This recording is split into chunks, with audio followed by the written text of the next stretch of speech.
বিএনপির রাজনীতি কি পুরোপুরি মার্কিন নির্ভর হয়ে পড়েছে? ভারত মনে করে শেখ হাসিনা না থাকলে বাংলাদেশ আফগানিস্তান হবে। সংসদ বহাল রেখে নির্বাচন সুষ্ঠু গ্রহণযোগ্য হবে না বললেন চরমোনাইয়ের পীর। বিএনপির নেতারা ঘুম থেকে উঠে বিদেশি দূতাবাসে নালিশ করতে যান বললেন ওবায়দুল কাদের। এরশাদ শিকদার ফাঁসির মঞ্চে যাওয়ার আগে যা বলেছিলেন সেই জল্লাদকে। এবার দেখুন বিস্তারিত। বিএনপির রাজনীতি কি পুরোপুরি মার্কিন নির্ভর হয়ে পড়েছে? একটা সময় বাংলাদেশের কমিউনিস্টদের সম্পর্কে একটি প্রবাদ এবং কৌতুক প্রচলিত ছিল। কৌতুকটি এরকম: মস্কোতে বৃষ্টি হলে বাংলাদেশের কমিউনিস্টরা ছাতা ধরত। এখন এই প্রবাদটি অন্যভাবে বিএনপির জন্য প্রযোজ্য হচ্ছে বলে অনেকেই মনে করেন। বিএনপির রাজনীতি এখন পুরোপুরিভাবে মার্কিন যুক্তরাষ্ট্র নির্ভর হয়ে গেছে। মার্কিন যুক্তরাষ্ট্র সরকারকে চাপ দেবে, সেই চাপে সরকার নির্দলীয় নিরপেক্ষ তত্ত্বাবধায়ক সরকারের দাবি মেনে নিবে, আর সেই তত্ত্বাবধায়ক সরকারের অধীনে নির্বাচন করে বিএনপি ক্ষমতায় আসবে এমন একটি সহজ সরল দিবাস্বপ্নের হিসেব নিকেশই বিএনপি যেন ঘোরের মধ্যে আছে। বিএনপির রাজনীতিতে এখন মার্কিন নির্ভরতা স্পষ্ট। মার্কিন যুক্তরাষ্ট্রের সরকারকে চাপে ফেলছে। মার্কিন যুক্তরাষ্ট্রের সরকারের পতন ঘটাবে এমন একটি আভাস বিএনপি নেতারা এখন প্রকাশ্যে দিয়েছেন।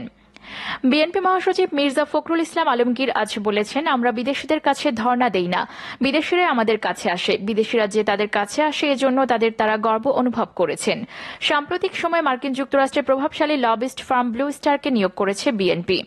বিএনপির যুক্তরাষ্ট্রের নেতা আব্দুস সাত্তার গণমাধ্যমকে জানিয়েছেন, আগামী জাতীয় সংসদ নির্বাচন যেন অবাধ, সুষ্ঠু, নিরপেক্ষ এবং অংশগ্রহণমূলক হয়, সেজন্য যেন মার্কিন যুক্তরাষ্ট্র ভূমিকা রাখে, এটি নিশ্চিত করার জন্য ব্লু স্টারকে লবিস্ট ফার্ম হিসেবে নিয়োগ দেওয়া হয়েছে। বিএনপির নেতারা এখন প্রায় প্রতিদিনই কোনো না কোনো সময় মার্কিন যুক্তরাষ্ট্রের সঙ্গে যোগাযোগ করে এবং মার্কিন যুক্তরাষ্ট্রের কাছে বিভিন্ন বিষয় নিয়ে নালিশ করে। গত 24শে মে যখন মার্কিন যুক্তরাষ্ট্র নতুন ভিসা নীতি ঘোষণা করে, সেই ভিসা নীতির ঘোষণা হওয়ার পরপরই বিএনপি নেতাদের মধ্যে এক ধরনের উচ্ছ্বাস এবং আনন্দ লক্ষ্য করা যায়। তারা এই ভিসা নীতি নিয়েও আবেগপ্রবণ হয়ে পড়েন। এর ফলে তারা অর্ধেকটা ক্ষমতায় এসেছেন এমনটিও বোঝানোর চেষ্টা করেন। বিএনপি নেতারা এখন প্রকাশ্যেই বলেন তাদের কিছুই করতে হবে না, তারা শুধু চুপচাপ বসে থাকবে। মার্কিন যুক্তরাষ্ট্র এই সরকারকে একতরফা নির্বাচন করতে দেবে না। বিএনপির নেতারা এটিও বলেছেন, যুক্তরাষ্ট্রের ভিসা নীতির ফলে নাকি সরকারের কাঁপুনি শুরু হয়েছে।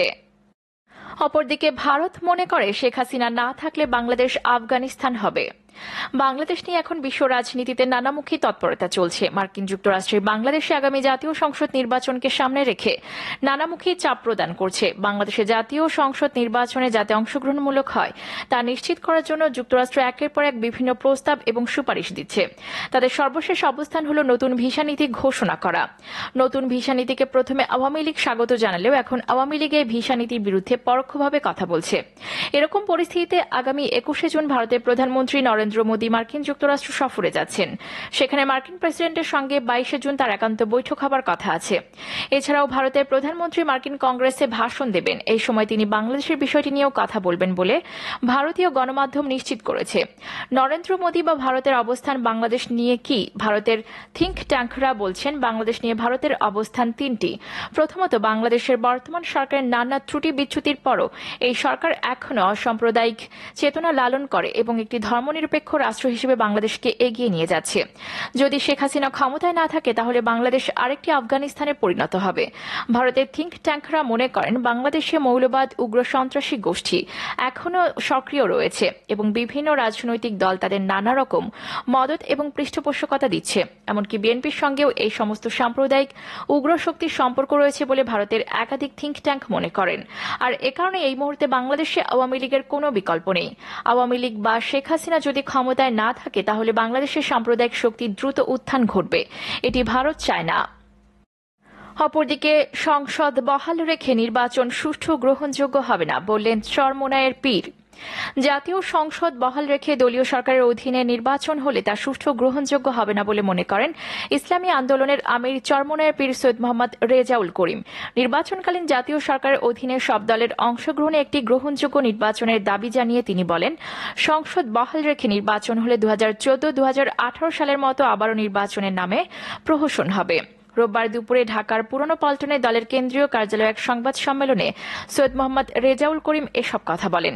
বরিশাল সিটি কর্পোরেশন নির্বাচনে মেয়র পদে দলীয় প্রার্থী সৈয়দ মোহাম্মদ ফয়জুল করিমের উপর সন্ত্রাসী হামলার প্রতিবাদ, প্রধান নির্বাচন কমিশনারের পদত্যাগ ও জাতীয় সরকারের অধীনে আগামী সংসদ নির্বাচন অনুষ্ঠানের দাবিতে ইসলামী আন্দোলনের সংবাদ সম্মেলনের আয়োজন করে। এতে দলের মহাসচিব ইউনুস আহমেদ সহ জ্যেষ্ঠ নেতারা উপস্থিত ছিলেন। সৈয়দ মোহাম্মদ রেজাউল করিম বলেন, রাতের ভোটে নির্বাচিত বর্তমান সংসদের কোনো নৈতিক বৈধতা নেই। এই অবৈধ সংসদ বহাল রেখে কোনো নির্বাচন দেশবাসী মেনে নেবে না। অতএব আমরা বর্তমান সংসদ ভেঙে দিয়ে পরবর্তী 90 দিনের মধ্যে নির্বাচনকালীন জাতীয় সরকারের অধীনে সব দলের অংশগ্রহণে একটি গ্রহণযোগ্য জাতীয় নির্বাচন চাই। শান্তিপূর্ণ উপায়ে ক্ষমতা বদলের লক্ষ্যে চরমোনাইয়ের পীর সৈয়দ রেজাউল করিম ইসলামী আন্দোলনের পক্ষে 5 দফা প্রস্তাব তুলে ধরেন। সেগুলো হল, জাতীয় সংসদের মেয়াদ পূর্ণ হওয়ার আগে নির্বাচনকালীন জাতীয় সরকার গঠন করতে হবে। জাতীয় সরকার গঠিত হওয়ার সঙ্গে সঙ্গে বর্তমান সংসদ ভেঙে দিতে হবে। বর্তমান প্রধানমন্ত্রী জাতীয় সরকারের কাছে ক্ষমতা হস্তান্তর করবেন। জাতীয় সরকার 3 মাসের মধ্যে নির্বাচনের আয়োজন করবেন। কোনো কারণে তা সম্ভব না হলে পরবর্তী 3 মাসের মধ্যে অবশ্যই নির্বাচন দিয়ে নির্বাচিত প্রতিনিধিদের হাতে ক্ষমতা হস্তান্তর করবেন। বর্তমান মন্ত্রিসভার কেউ জাতীয় সরকারে থাকতে পারবেন না এবং জাতীয় সরকারে যারা থাকবেন তারা নির্বাচনে প্রার্থী হতে পারবেন না। অপরদিকে বিএনপির নেতারা ঘুম থেকে উঠে বিদেশি দূতাবাসে নালিশ করতে যান, বললেন ওবায়দুল কাদের।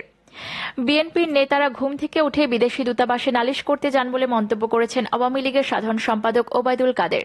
রোববার সকালে বঙ্গবন্ধু আন্তর্জাতিক সম্মেলন কেন্দ্রে মেট্রো রেল লাইন 6 বিষয় এক সেমিনার শেষে সাংবাদিকদের প্রশ্নের জবাবে এসব কথা বলেন ওবায়দুল কাদের। ওবায়দুল কাদের বলেন, বিএনপির নেতারা সকালে ঘুম থেকে উঠে আমেরিকার দূতাবাসে যায় নালিশ করতে।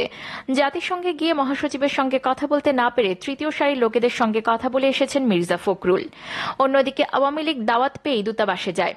দেশের বিরুদ্ধে নালিশ করব, এই রাজনীতি আমরা করি না।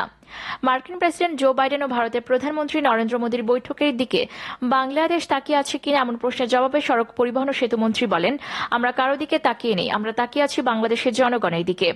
বিদেশি শক্তি বন্ধু হতে পারে কিন্তু নির্বাচনে জয়ী করতে পারে না। তারা উন্নয়ন সহযোগী হতে পারে, ক্ষমতায় বসাবে এমন উদ্ভট চিন্তা করি না। অপরদিকে এরশাদ শিকদার ফাঁসির মঞ্চে যাওয়ার আগে যা বলেছিলেন সেই জল্লাদকে। টানা 32 বছর কারাগারে থাকা আলোচিত জল্লাদ শাহজাহান ভূঁইয়া অবশেষে মুক্তি পেলেন। রোববার দুপুর 12:15টার দিকে তিনি মুক্তি পান। কারামুক্তি পাওয়ার পর গণমাধ্যমের মুখোমুখি হন জল্লাদ শাহজাহান ভূঁইয়া। সেখানে সাংবাদিকদের সঙ্গে অভিজ্ঞতা শেয়ার করার পাশাপাশি নানা প্রশ্নের উত্তর দেন তিনি। জল্লাদ শাহজাহান এরশাদ শিকদারের ফাঁসিও দিয়েছেন। তার কাছে জানতে চাওয়া হয়, ফাঁসির মঞ্চে যাওয়ার আগে এরশাদ শিকদার কি বলেছিলেন। প্রশ্নোত্তরে এরশাদ শিকদার বলেছিলেন, আমি কোনো অন্যায় করিনি। আলোচিত শারমিন রিমা হত্যার আসামি মুনির ফাঁসির আগে একটি সিগারেট চেয়েছিলেন আমার কাছে। শাহজাহান ভূঁইয়া কারামুক্ত হয়ে বলেন, কারা কর্তৃপক্ষ আমাকে যথেষ্ট সম্মান দিয়েছে, আদর করেছে। আমি সেখানে ভালো ছিলাম। একজন সাজাপ্রাপ্ত আসামি হিসেবে কারা কর্তৃপক্ষ আমাকে জল্লাদের কাজ দিয়েছিল। আমি সাহসী ছিলাম বলেই এই কাজটি পেয়েছিলাম। কাজটি আমি না করলে কেউ না কেউ করতেন। এখন আমি চলে এসেছি, এই কাজ অন্যরা করবেন।